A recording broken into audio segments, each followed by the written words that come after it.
윤창중 시국 토크쇼 한반도의 새 역사를 쓰자. 2월 19일 부산 연제구 연산동 다이아몬드 호텔, 2월 26일 서울 용산구 이태원동 캐피탈 호텔. 토크쇼 도서 구매에 관한 문의사항은 010-8881-4649, 010-8881-4649. 도서출판 윤창중 칼럼 세상으로 전화주세요. 사랑하고 존경하는 국민 여러분, 해외 동포 여러분, 북한 김정은의 형, 배다른 형이죠. 김정남의 그 참혹한 암살, 참살 소식을 접하셨죠. 과연 여러분은 어떤 생각을 하셨습니까? 그 김정남의 그 참살 소식을 접한 저 윤창중의 생각을 말씀드리려 합니다. 과연 그토록 잔인한 그 김정은, 그 김정은의 대항마를 태극기 진영은 이번 대통령 선거를 통해서 어떻게 만들어내야 하는가, 이것이 제 칼럼의 요지입니다. 김정남의 끔찍한 죽음까지 연출한 김정은의 끝없고 종잡을 수 없는 광란극을 다시 우리가 접하게 됐습니다. 저는 김정은이가, 아버지 김정일이가 급사한 것이 2011년 12월입니다. 그러니까 5년이 좀 넘었습니다.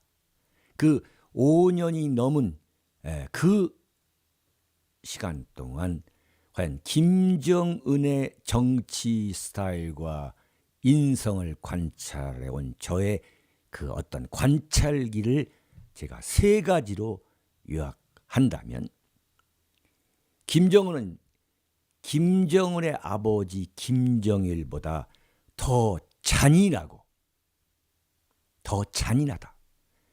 김정일보다 더 공격적이고, 김정일보다 더 예측 불허하다.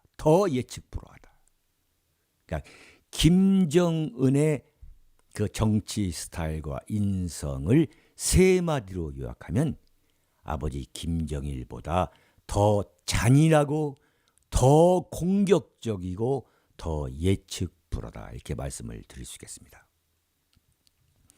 김정일은 자신의 숙부죠. 그 김정일은 그 김일성의 동생 그 김영주하고 처절하게 이인자 투쟁을 벌였습니다. 김일성이가 그냥 자신의 아들이라고 해서 김정일을 자신의 후계자로 기용한 게 아니라, 그 김일성은 자신의 동생 그 김영주가 있었습니까? 그 김영주란 사람은 모스크바 대학교 정치경제학부를 졸업할 정도로 머리가 좋은 야심가였습니다. 그래서 그 어린 자신의 그 조카 김정일과 김정일의 숙부 김영주, 그 김영주 역시 자신의 형 김일성의 후광을 입어가지고 북한 권력 세계에서 승승장구를 하면서 김정일과 후계자 경쟁을 아주 처절하게 벌였습니다. 그러다가 1975년 김정일이가 북한의 김일성 후계자로 이제 등극을 하게 되는 거죠. 그래서 이제 김영주가 북한의 권력 무대에서 사라지게 됩니다. 그렇다면은 김정일과 같은 그 잔인한 그 김정일이가 당연히 그 김영주를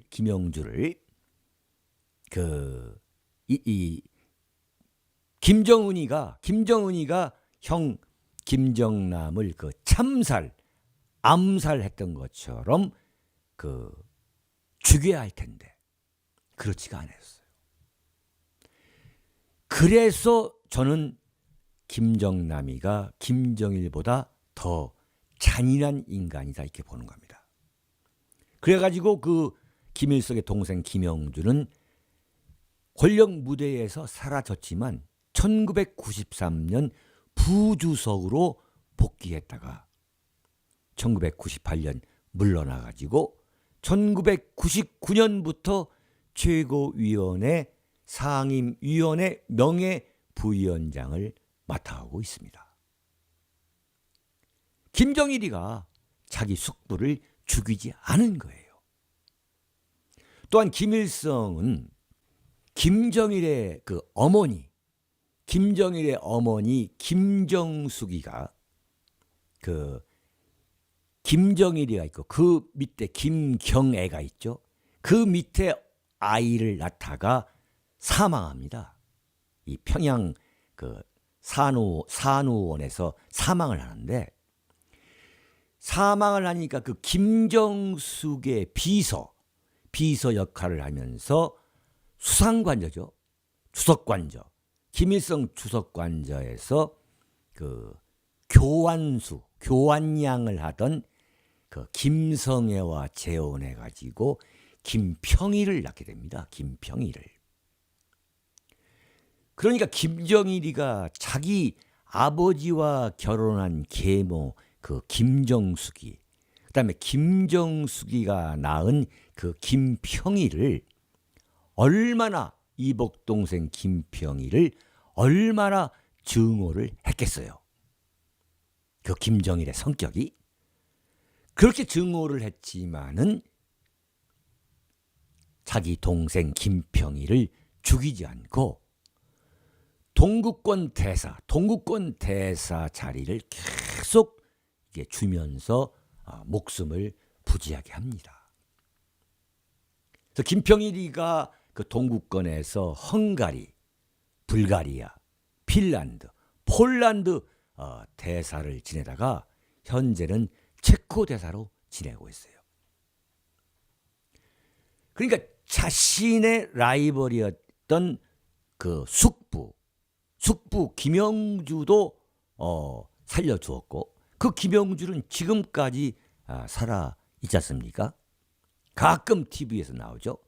그 다음에 자신의 그 이복 동생이라고 하는 그 김평일도 목숨을 유지해 줬을 뿐만 아니라 동구권 대사로 권력을 누릴 수 있도록 이런 배려를 했던 거죠.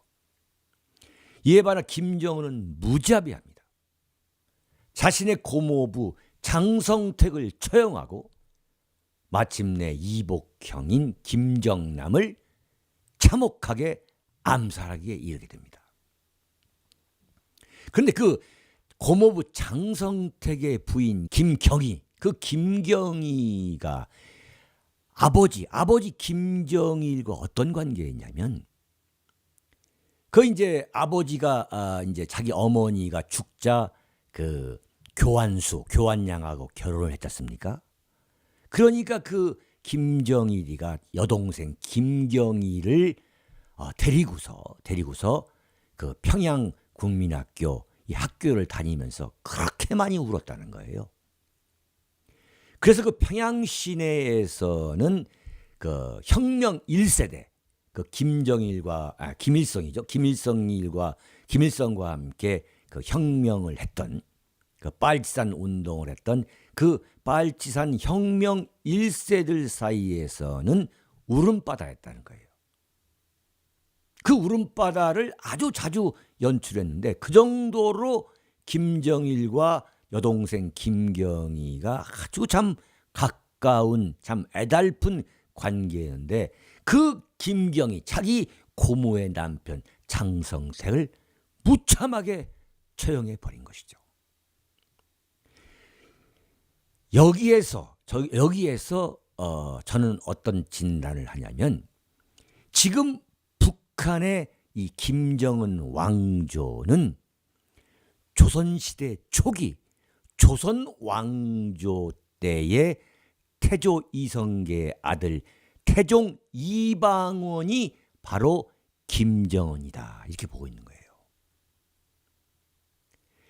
그러니까 지금 북한의 정치 체제의 수준은 14세기 초반 태조 이성계의 조선 왕조, 그다음에 그 이성계의 아들 태종 이방원, 바로 그 시대다.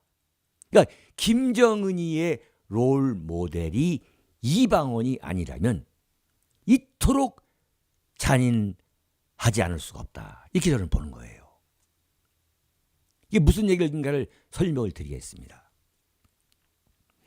지금 김정은이가 자행하고 있는 그 엄청난 테러와 그 암살, 이 정치 엘리트, 정치 그 키플레이어에 대한 그 암살, 목숨까지 아주 참혹하게 없애버리는 그것은 조선 왕조의 사고방식, 조선 왕조로 돌아간 그 정치 체제 속에서는 그 권력 투쟁이라는 차원에서 보면은 아무런 문제가 되지 않는 거예요. 냉혹한 권력의 세계인 거죠. 바로 그 태조 이성계를 대신해 그 살인마라 할 수 있는 그 살인마 역할을 했던 태종 이방원을 김정은이가 모방하고 있다. 롤모델로 보고 있다. 이렇게 보는 거예요. 여러분 아시다시피 이방원은 조선의 개국을 도모하고 있는 역성혁명파, 그 역성혁명파를 그 탄핵한 정몽주를 가신 조용규를 보내가지고 선주교에서 무참하게 참살하지 않습니까? 이방원이 아버지 이성계에게 이 같은 참살 사실, 정몽주를 선주교에서 참살했습니다. 이렇게 보고를 하니까 이성계가 뭐라고 얘기했냐면, 너희들이 대신을 멋대로 죽였으니 남들이 내가 모르는 일이라 하겠느냐. 내가 약이라도 먹고 죽어버리고 싶다라고 꾸짖었다는 거예요. 그러나 역사는 잔인한 것입니다. 역사는 잔인한 거예요. 이방원이 정몽주를 제거했기 때문에 이성계는 석 달 후에 조선의 개국 시조가 될 수 있었고, 바꿔 말해서 이방원이 그런 악역을 거부하지 않는 잔인함이 없었다면 조선 개국은 무망했다고 봐야 할 것이에요. 무망했을 겁니다. 만약 김정은이가 자신의 고모부 장성택을 무자비하게 살해하지 않았다면은, 그러한 무자비한 잔혹한 결단력이 없었으면 김정은이가 북한 왕조를 유지하고 있었을까요? 여러분 잘 보셔야 됩니다. 김정은이가 무자비하게 잔혹한 것은 잔혹한 것이고, 북한 왕조의 정치 체제 속에서 과연 김정은이가 이 아버지로부터 물려받은 이 체제를 어떻게 유지하고 있느냐, 이러한 그 권력 투쟁과 정치 메커니즘은 우리가 아주 잘 봐야 됩니다. 만약 김정일이 지금 살아있었다면 이성계의 심정일지도 모르겠죠. 이방원은 고륙 상쟁을 이어갔죠. 이방원은 이성계 집안에서 최초로 과거에 급제한 재원이었습니다. 물론 김정남도 해외에서, 유럽에서 아주 수준 높은 교육을 받은, 재원이라는 표현은 잘못된 거죠. 아주 그러한 두뇌가 좋은 친구인데, 그러나 태조 1년에 이성계는 이방원의 이복 동생 이방석을 세자로 채택했고, 태조가 조선 왕조를 개국하자마자 자기 후계자를 이방원, 그 본처에서 난 그 이방원이 아니라 그 두 번째 부인, 그러니까 개경에서, 소위 말해 개경에서 얻은 부인이죠. 그걸 경처라고 하는데, 이방원은 그 이성계가 고향에서 결혼한 부인 향처라고 그러죠. 고향 향자라고 써죠. 그 향처에서 태어난 아들입니다. 그런데 이제 태조 1년 1392년에 이방원의 이복 동생 그 이방석을 세자로 채택했는데 그것은 역시 그 두 번째 부인의 그 간곡한 눈물로 그 추천을 했기 때문에 그 덕에 이제 이방석을 세자로 이성계가 택했다는 거 아니겠습니까? 당연히 이방원은 반발했죠. 그래가지고 태조 7년에 이방원은 군사를 일으켜가지고 세자 이방석과 이방번 그리고 배후에 있던 그 세자 이방석을 옹립하는 데에 그 배후 역할을 했던 조선 건국의 설계사 정도전을 모두 죽여버렸습니다. 그게 바로 제1차 왕자의 난이고 이어서 2차 왕자의 난. 이방원은 처남 4명을 자신의 손으로 죽였습니다. 그래서 이방원은 정종이 재위한 지 2년 만에 왕위를 계승받는 데 성공했고 이것을 보면은 그 잔인성, 이 크루얼, 영어로 말하면 크루얼이죠. 잔인성, 이 공격성, 이 어그레시브한 거죠. 예측 불허, 이 언프레딕터블한 거. 그 특징으로 하는 그 무자비한 어떤 무단 숙청 정치로 권력 기반을 강화하는 것이 지금 말씀드린 것처럼 김정은과 이방원은 거의 똑같다. 이렇게 저는 보고 있습니다. 이들 두 사람은 역사 속에서 어떠한 그 비슷한 케이스를 찾아보기 어려울 정도로 자신의 권좌를 쟁취하고 자신의 어깨로 짊어져야 한다. 내가 국가를 책임지겠다. 이러한 생각하는 이 국가 앞에서는 철저히 냉혈한이라. 철저한 냉혈한이라고 저는 분석하고 있습니다. 김정은은 아버지로부터 2005년, 2006년 각각 핵실험을 통해 이 진전된 핵 개발 노하우를 이어받아 가지고 그동안 집권 5년여 만에 5차 핵실험에 성공함으로써 북한의 핵무기 개발 계획을 차질 없이 진행되어 왔다는 사실을 여러분은 알고 계셔야 됩니다. 미사일 발사 실험에 성공했어요. 2012년 그의 아버지 김정일이 남겨놓고 떠난 북한을 김정은은 이렇게 차질 없이 끌고 가는데 성공하고 있음에도 불구하고 대한민국, 저 싸구려 대한민국 언론, 쓰레기 언론은 김정은이를 그저 미치광이 정도로 묘사하고 있습니다. 이게 전혀 공부하지 않는 대한민국 언론의 아주 저급한 수준이에요. 대한민국 언론은 미국의 도널드 트럼프도 미치광이고 일본의 아베 신조 총리도 미치광이로 보고 있는 거예요. 김정은이도 미치광이로 보고 있고 말이죠. 그러나 국제정치 무대, 지금 21세기 국제정치학은 이들에 의해서 지금 진행되고 있다는 사실을 여러분들은 아셔야 되는 겁니다. 김정남의 참살 보도를 접하는 대한민국 국민은 큰 각성의 계기로 삼아야 한다.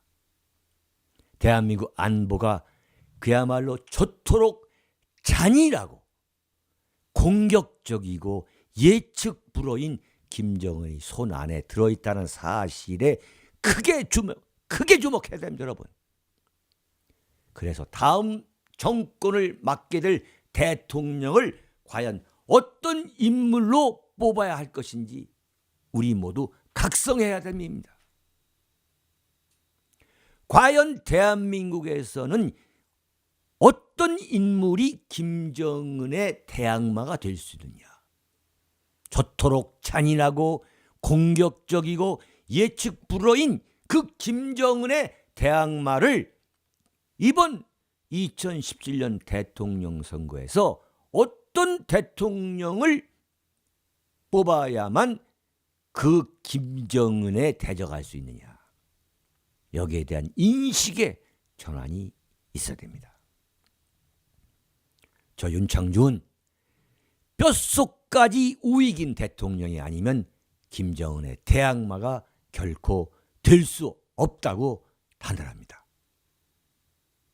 냉혈한 김정은과 기대결에서 대적하려면 과연 어떤 이념적 사상적 기반을 갖고 있는 인물이어야 하겠습니까, 여러분? 문재인입니까?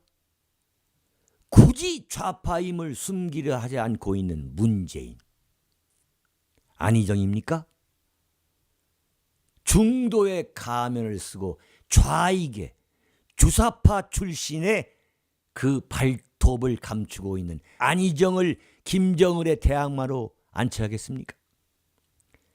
아니면 찌라시 볼셰비키주의자 이재명, 아니면 정말 깡통 소리 나는 안철수, 그들 중 누가 대통령이 되든 간에 김정은의 대항마로서 과연 김정은에 대적할 수 있다? 저는 천반의 말씀으로 봅니다. 만약에 이들 중에서 누가 대통령이 되든 김정은은 파죽지세로 대한민국 안보를 향해 돌격해 들어오고도 남을 인물입니다. 김정은의 능력을 굳이 제가 왜 과대평가하겠습니까?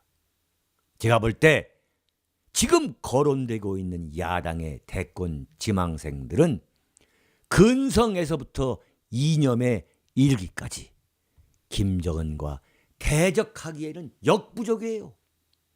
저는 이미 결론을 내린 지 오래됐습니다. 정말 한심스러워도 이 정도로 한심스럽지가 않습니다. 김정은은 이미 5년여에 걸쳐 집권 경험이 있는 인물입니다.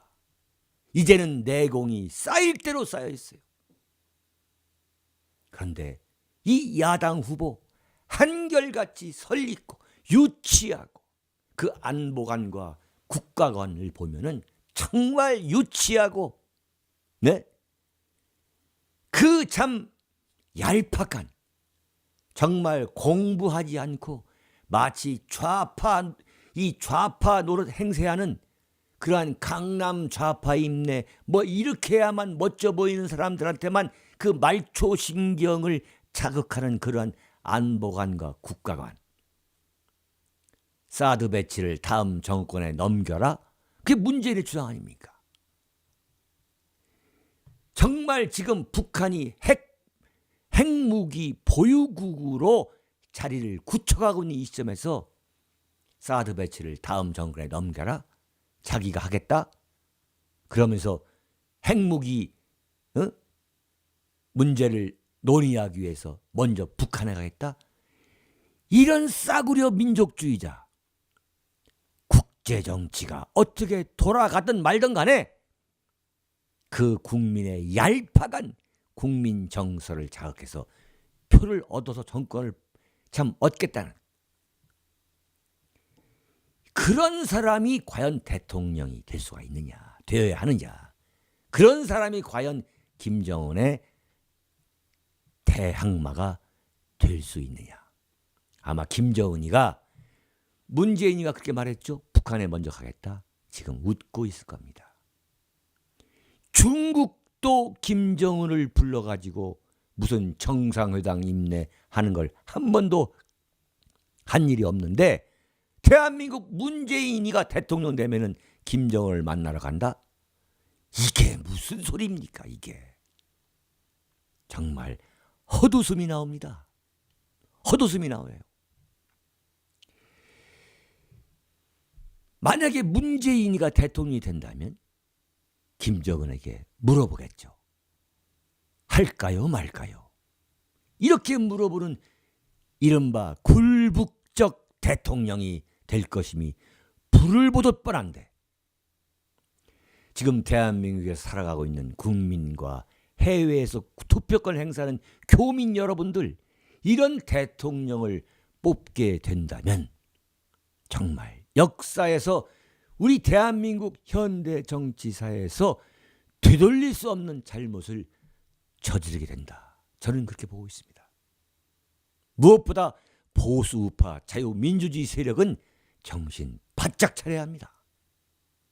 김정은의 대항마를 과연 누구로 내세워야 할 것인지. 여러분, 반기문의 그 중도 하차 사건 보셨죠? 결정적인 교훈을 얻어야 합니다.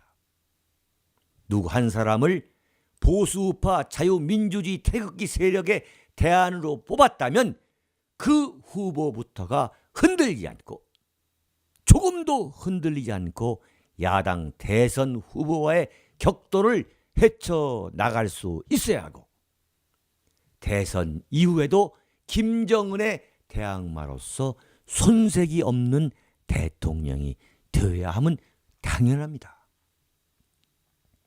과연 태극기 세력의 대안이 누구여야 하겠습니까?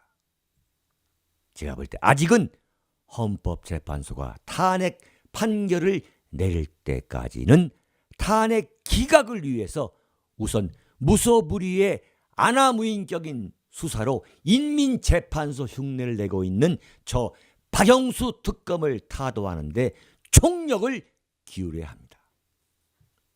그래서 헌재 판결이 나오면 우리 태극기 세력은 본격적으로 대선 후보를 만들고 그가 대통령이 되도록 혼신의 힘을 기울여야 합니다. 몰입해야 됩니다. 거듭 강조하지만 국가의 운명은 국민의 손에 의해 결정됩니다. 모든 국민은 자신들의 수준에 맞는 정치 권력을 갖게 된다. 바꿔 말하면 국민이 뽑은 정치 권력이 국가의 운명을 결정하는 것이기 때문에 정치 권력을 뽑는 국민이 현명해야, 바꿔 말하면 민도가 높아야 국가의 운명이 달라집니다. 2017년은 한반도의 운명을 판가름하게 되는 매우 중요한 한 해가 될 것입니다. 뼛속까지 우익인 인물이 다음 정권을 맡아야 합니다. 미국의 도널드 트럼프 대통령, 일본의 아베 신조 총리는 트럼프 당선자 시절에 한 차례 아베 총리가 뉴욕에 날아가서 이미 트럼프 대통령하고 한 차례 회담을 했어요. 이번에 정식으로 미국의 정상회담을 가지면서 이루 형언할 수 없는 미일 공조를 국제사회에 과시하는 모습을 우리가 보았지 않습니까? 근데 지금 대한민국은 대통령이 탄핵을 당해가지고 미국과 일본과의 외교에 손도 대지 못하고 있어요. 저는 그런 아베와 같은 정치 지도자를 갖고 있는 일본에 대해, 물론 제가 존경심을 표한다는 게 아니라 정말 대한민국 국민들이 똑똑히 지켜봐야 됩니다. 물론 이런 소리를 하면 대한민국 싸구려 민족주의자들이 참 저급한 언론에서는 저를 친일파니 뭐니 또 헛소리를 해야 되겠지만, 정말 일본이야말로 미중 관계에 틈바구니를 비집고 들어가지고 다시 부상하는데 놀라울 정도로 성공하고 있다는 사실을 여러분은 아셔야 됩니다. 일본이 지금 하고 있는 미국과의 공조 강화를 바로 대한민국이 했어야 되는 건데 지금 탄핵을 당해서 이 지경에 있는 겁니다. 그래서 저는 대한민국이 난세라고 저는 말하고 있는 것입니다. 대한민국이 이들 미국, 일본과 함께 삼각공조 체제를 복원하려면 과연 대한민국 대통령은 어떤 이념적 성향과 국정 철학을 갖고 있어야 하는지, 그 해답이 절로 나오지 않습니까? 국민의 각성이 필요한 절박한 상황이 아닙니까? 대한민국이 미국과 일본과 이별하고서 중국과 러시아에 붙으면 걱정할 것이 없다고 하는 사람들 더 이상 할 말이 없습니다. 그렇게 말한 대한민국 친북 친중의 상징이라고 할 수 있는 정세현 전 통일부 장관이 지금 문재인의 싱크탱크에 들어가 있습니다. 그런 철딱선이 없는 사람들을 빼고 나머지 현명한 국민들은 정말 뼛속까지 우익인 대통령을 만들어내야 하고 그 대통령이 임기 내내 우파 노선을 걷도록 독려하고 감시해야 합니다. 그렇게 태극기 세력은 탄핵 기각을 먼저 쟁취한 뒤 우리의 1차적인 목표는 탄핵 기각입니다. 그 탄핵 기각을 쟁취하기 위해서 우리가 완전히 모든 역량을 투입하고 그 다음에 뼛속까지 우익인 대선 후보를 골라내서 그를 대통령으로 만들어가지고 이 나라를 이끌어 가도록 해야 하는 힘들고도 어려운 길을 걸어갈 수밖에 없습니다. 사랑하는 국민 여러분, 해외 교민 여러분, 그것이 지금 태극기 세력의 숙명이라고 저 윤창중은 강조하고 싶습니다. 여러분 감사합니다. 안녕히 계십시오.